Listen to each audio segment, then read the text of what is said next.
welcome to Crystal Keeper's School of Kundalini Yoga. I'm Dana Wild. And I am Fateh Prem.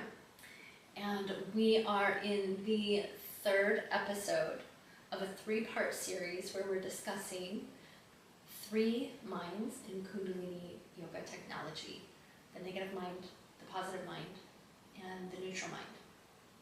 And something that we both, I think we both recognized it, that when we were discussing the negative mind and the positive mind, that we were getting into, likely, the positive mind because we're sitting here talking, and all these ideas are coming to our minds. We thought, because we're doing the neutral mind, we're going to do our best to remain in the neutral mind, which is kind of hard to do when you're speaking. And it's when you're living life. But the neutral mind really is our goal. The highest mind that we can be in our little human realities is the neutral mind. Neutral does not mean apathetic. It's not a mind of not having, it's not the mind of not caring.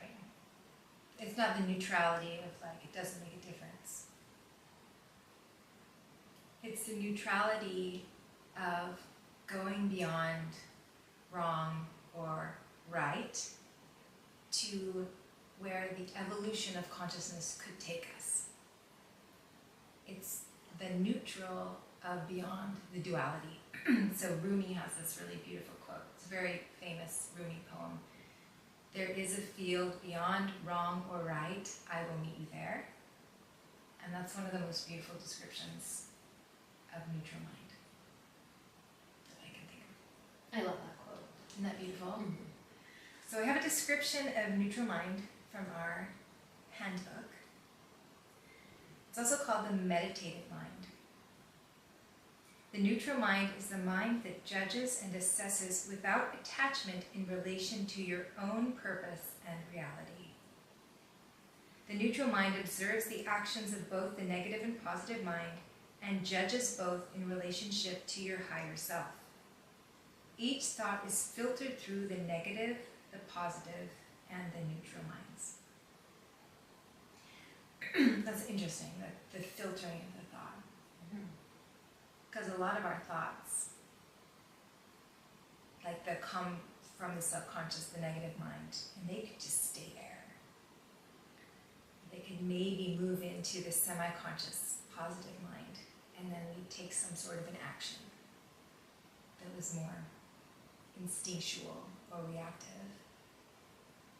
Or it could go all the way up, and I say up, it's kind of this rising quality, up to the neutral mind, where a conscious choice was made about the thought.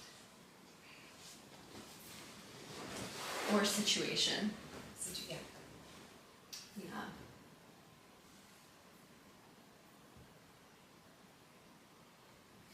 Because neutral mind is really, we say it is consciousness. It's when thought is not something that is just your programming, or your conditioning, or your fear, or your ego, but it's when your thought is looking for something that serves a higher purpose.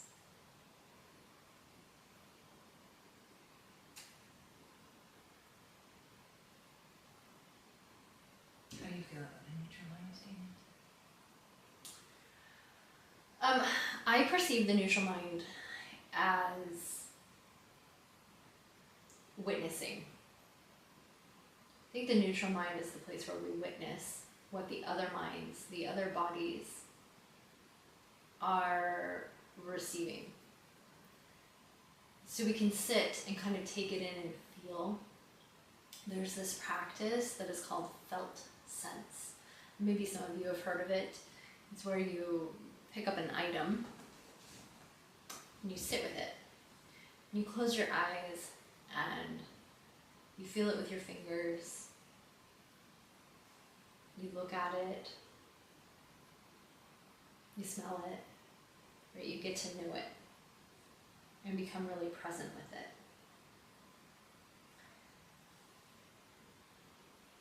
You're witnessing it. You're not deciding what you're going to do with it. You're not judging whether or not it's good or bad. You are just noticing and witnessing. And I think that the neutral mind is so helpful because when the positive and the negative mind are giving you feedback, especially neurological or chemical feedback, if you can take 90 seconds to allow yourself to taste your feelings, like get out of the story, but sit and taste the experience. Notice what's happening with your nervous system. Notice what's happening with your thought process. And just allow yourself to feel it. Where you feel it, how you feel it. What you notice. Again, getting out of the story. So, for example, this is a ribbon that came out of my ribbon box, my Christmas box. I think it came from Costco. It's old. I don't know why I've kept it. Maybe it was a sentimental thing, right? So this is all the story. It's not me actually experiencing the ribbon. So when we sit and taste our feelings, when we taste our experience for 90 seconds, it actually gives our brain and nervous system time to discharge whatever it is that we're experiencing. So if we go to take an action or speak or respond while our system is firing, we're not giving ourselves the opportunity to come into neutrality with it and then decide. So for example,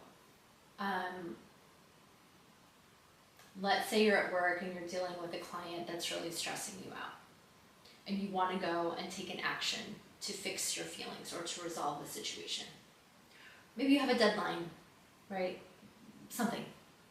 Like, I'm going to take this action to try and fix this so that I'm not, to resolve the triggers from the neutral mind and the positive mind, the second body and the third body. If you take those 90 seconds, allow yourself to feel it, notice the fire from your nervous system, notice all the feelings, right? And then things become neutral. Then you name it. Oh, that tasted like fear. That tasted like joy. Then you're actually experiencing what your nervous system is telling you. When we stop experiencing and witnessing what's going on around us, we keep our nervous system in this like trigger phase all the time. In yoga, we have periods of time where we integrate. So after a practice, sometimes we'll sit in Gyan Mudra for a minute and just breathe. And that's time for our nervous systems to integrate whatever it is that it's processing. It's the same thing as like neutral mind. It's time to integrate and to process, to witness, and then to move. And if we can do that, we become far more effective. It also gives us a moment of time to pull God into the equation. And you're like, the whole time you're breathing, like breath is a big part of this too, isn't it? Yeah. That pause that you take, like there's this stop before you start practice, the pause, and it's not hesitate, you know, it's not like, but it's like pause, stop, breath, connect with God, tune in, like, and like you're saying, like just totally present in this moment, like beyond the story, beyond the projections, you know, as much as you can get there. When I'm feeling now, like, you know, what's the truth of the situation? Like, what's the truth of this? Because the truth of what's happening is usually quite simple or much clearer than all of like the stories and emotions and projections, attachments that we put on any sort of situation, like whether it's, you know, some work, like you said, or, you know, something that you're ruminating on. Yeah, like The fabric. Yeah. the moment I'm at this experience that I'm having with the fabric has nothing to do with the story behind it so much. It's what I'm experiencing right now. Mm-hmm. And what is that? Mm-hmm. What's the reality?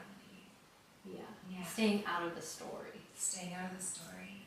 I feel like men are really good at doing this because men are single focused. Mm-hmm. So they go from one task, and then a lot of men, when they come home from work, they'll go to the bathroom and they'll stay in the bathroom for a little while. Have you ever noticed this? Or haven't. Or they'll sit in their cars for a period of time before they come into the house. Yeah. My partner would go out to the back patio. Yeah. And like, or like maybe have a drink, or traditionally like have a, you know, something, some sort of ritual. Is that what you're saying? Of like It's isolation? integration. Right? Integration. Yeah. I just came from this thing. My mind and nervous system have been doing this. Mm-hmm. Now I'm going to integrate that experience, come back to witnessing and back to myself, check in how I'm feeling, become regulated. And then I'm going to go into my next. I'm going to go into family and cooking and whatever. That is that, like those pauses are so for the integration and for the like recalibration are so important, especially as when you're a person that does a lot of giving, when you have a lot of openness to you, when your aura is really open, when your heart's really, because the neutral mind is very connected also with open-heartedness. Because it's not judging, it's not closing, it's not pushing or pulling, it's not evaluating, it's coming from a place of equanimity to a place of availability and service. Neutral mind is very open to all. Because you're in the state of witnessing, not judging. Yeah. And you're in the state, in the neutral mind, we're in the state also of the human family.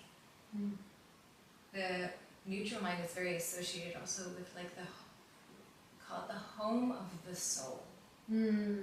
So the soul is the first. And the soul takes this journey.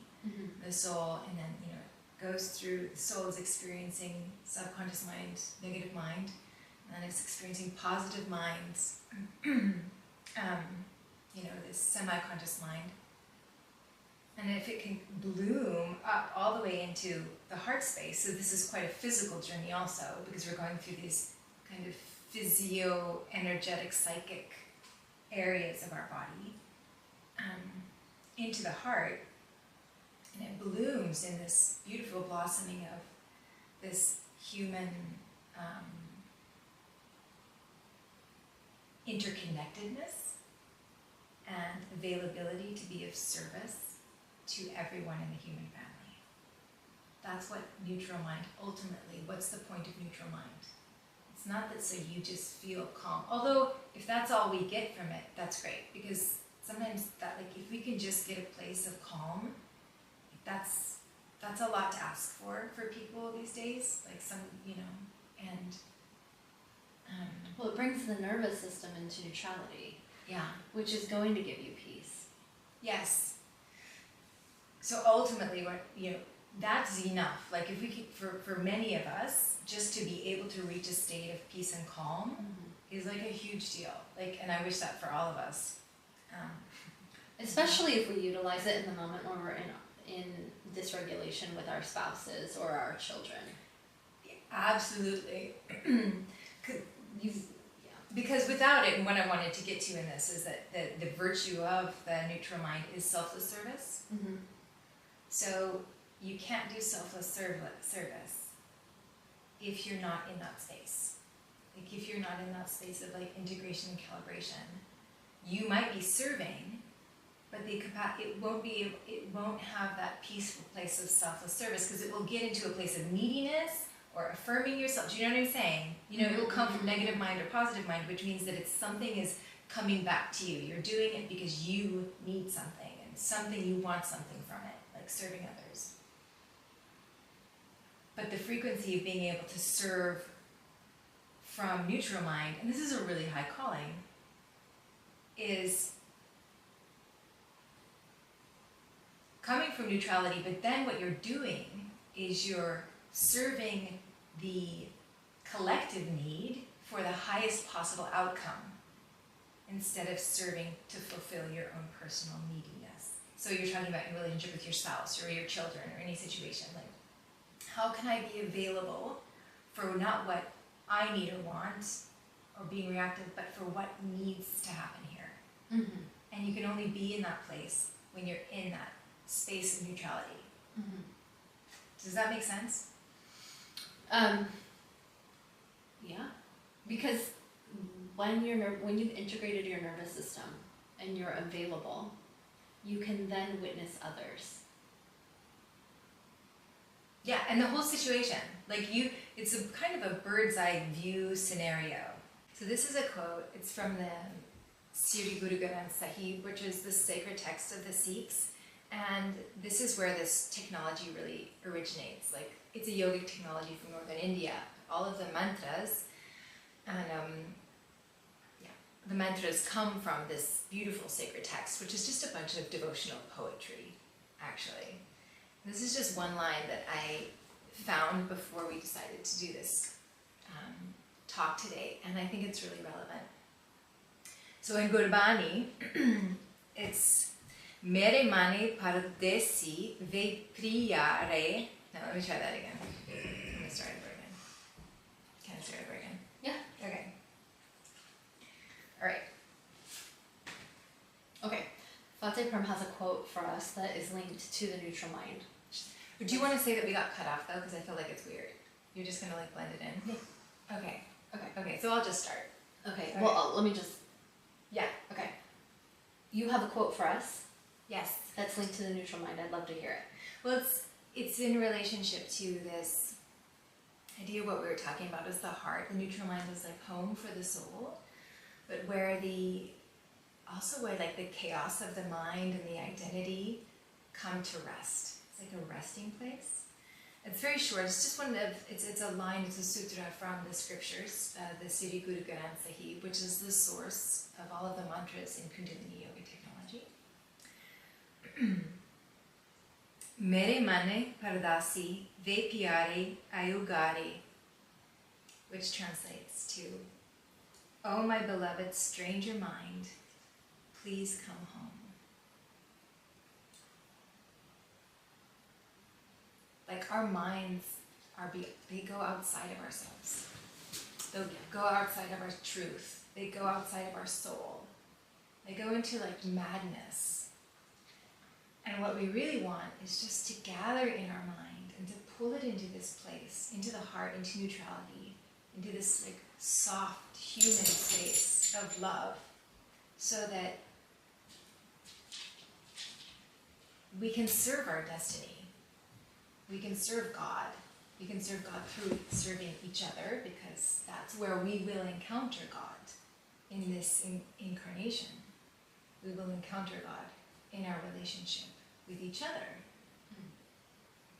and in serving the other. Mm-hmm. Like, how can I serve God better than serving God's children?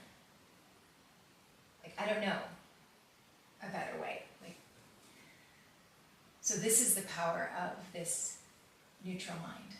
Mm-hmm. He that will lose his life will gain his life. It's directly, I think, related to service. And Absolutely. we want to share a practice for the neutral mind. And I think all three of these videos has led to this. There is a course, I've been teaching it. Some of you have probably attended it that are going to be watching these videos. Fateh Prem is now joining me, so it's going to be awesome, because we're going to get to do this work together. But we have a program, it's called Heal the Brain, Balance the Mind. It's kind of a funny name because we don't actually heal the brain, we build the brain. But it rolls off the tongue Cool. better. Yeah, as it does. Heal the brain, Yeah. balance the mind. Again, and we talked about this earlier, how the mind and the brain are two different things. So you can see there that there's two different things correlating. Another video, another time. But going back into service, Fateh Prem just expressed to me maybe I should quickly share the story of my brain injury. I was hit by a semi while I was driving in 2017, and it took off like the back third of my car. And the force from the hit jostled my brain, and it was damaged by my skull. Wild, because you couldn't see that anything was wrong on the outside, but I couldn't speak well. I was slurring my words. I couldn't understand what people were saying. If there were lights or my eyes were open, I'd often have to close my eyes and have nothing else going on in the space to be able to understand words. Otherwise, it just literally sounded like gobbledygook. Couldn't walk well, hold myself upright. It was pretty intense, and I went to specialists for years, cognitive therapists, the Amen Clinic, neurologists, so many different specialists, and my brain was just not recovering. It was not rebuilding itself, and they kept giving me timelines, 3 months, 3 years, And after seeing as many specialists as I could, I got on my knees and I was like, okay, Heavenly Father, I've done everything that I can think to do. I have these children, and I need to be able to show up for them. Can you please tell me how to heal my brain? Where do I go? And I heard very clearly, become a Kundalini Yoga teacher and you will heal your brain. And I had at that point only ever done 2 Kundalini Yoga classes in my life. One was like 15 years prior, and the other one was maybe like a year before that or something. And but I followed through, and it took a year to get into the teacher training. And then my teacher had us start practice that I've been teaching, that Fateh Prem will help teach. I did it every day for 40 days. And after doing it for 2 weeks, I was back to myself. And not only was I back to myself, but I was actually I think, advanced beyond where I was before I had had my accident, because I was taught the tools to direct the directions that my minds wanted to take me in. I was able to bend my mind and my nervous system to the will of my spirit and choose how I wanted to build my brain, what programs I wanted running. I had that opportunity because of the damage that I experienced. And this practice really helped me with turning my parasympathetic nervous system on, which is the state of the neutral mind. It's peace. And that is when your brain can go into repair. So that's when you get all kinds of new neurological connectivity happening in the brain. That's when gray matter starts to develop in the brain, is when we have the parasympathetic nervous system turned on, when we are experiencing the neutral mind. So the course that we're teaching, Heal Your Brain, Balance Your Mind, if you would like to come and learn how to bend the will of your mind and your nervous system to the will of your spirit, to go through a transformation, to break the hormone or chemical addictions that your body is running, to step into a whole new way of being, we invite you to join us. And absolutely, so much. And it doesn't mean that when you go into this state of neutral mind and you start to work with your mind like this consciously, and you start to use this technology to heal yourself, repair yourself, grow gray matter, it doesn't mean that you lose the experience of being a human. It doesn't mean you lose the beautiful nuances of the second and third mind. You always have, the second body, the third body, the negative and positive mind. You have the experience, but what you have is the higher mind, removed state, to see things. Again, it's kind of this bird's eye view perspective. You have this safe inner home where the mind can feel that peace. And you're using the discernment, and you're using the positive affirmation of your higher self or your truer self. You're using all of the qualities of the negative, the safety, the protection of the negative mind, affirmation and the action of the positive mind, but they're serving something greater than themselves. And ultimately, when you're in the neutral mind, and you're in this higher mind, you become someone who is serving humanity. Yes, and which also goes back to earlier we were talking about what some of the numbers in our numerology.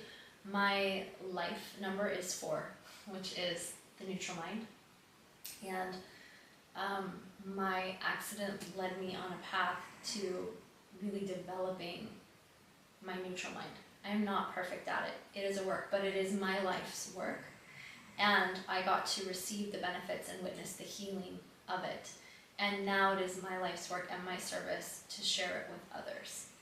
So I want to invite any of you who have had traumatic brain injuries, if you have had a stroke, if you've gone through chemotherapy and you feel like the chemo has affected your cognition, if you have PTSD, complex PTSD, ruminating thoughts, OCD, depression, if you are sure you're having hormone imbalances, this practice is going to help regulate the way that your brain is functioning.